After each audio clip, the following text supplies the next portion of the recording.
Good morning modern kids. शब्द विचार चल रहा है।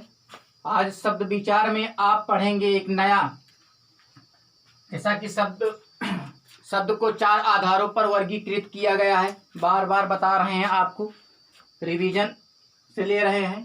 स्रोत के आधार पर पढ़ लिए।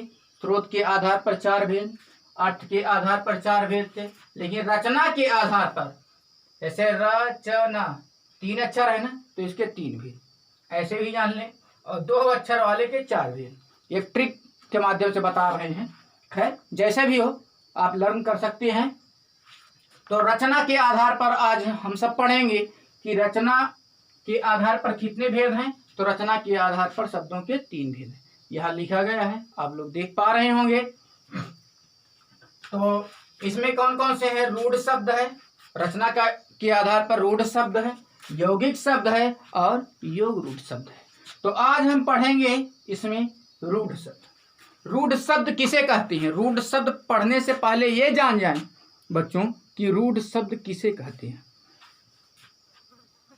जो शब्द परंपरा से ही किसी विशेष अर्थ के लिए प्रयुक्त हो, परंपरा से और विशेष अर्थ के लिए, ये ध्यान में रखना, परंपरा से और विशेष अर्थ के लिए प्रयुक्त हो। और 2 बात, एक तो ये हो गया कि परंपरा से प्रयुक्त हो और विशेष अर्थ के लिए।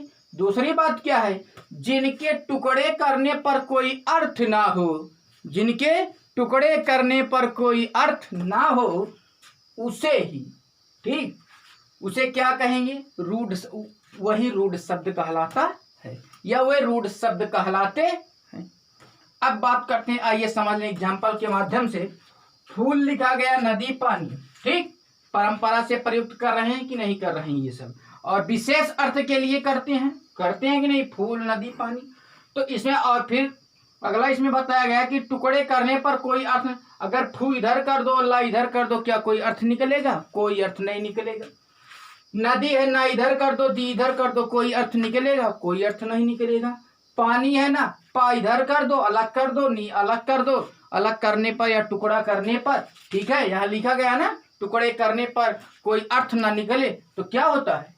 वो जो है ये रूढ़ शब्द कहलाते हैं। आई होप समझ गए होंगे। कल हम पढ़ेंगे, आज रूढ़ शब्द हो गया, यौगिक शब्द। इसी क्रम से पढ़ते रहेंगे, अच्छे से इसको लर्न करते रहिए और कॉपी में नोट करिए, ठीक। थैंक यू, फिर मिलेंगे नई वीडियो में।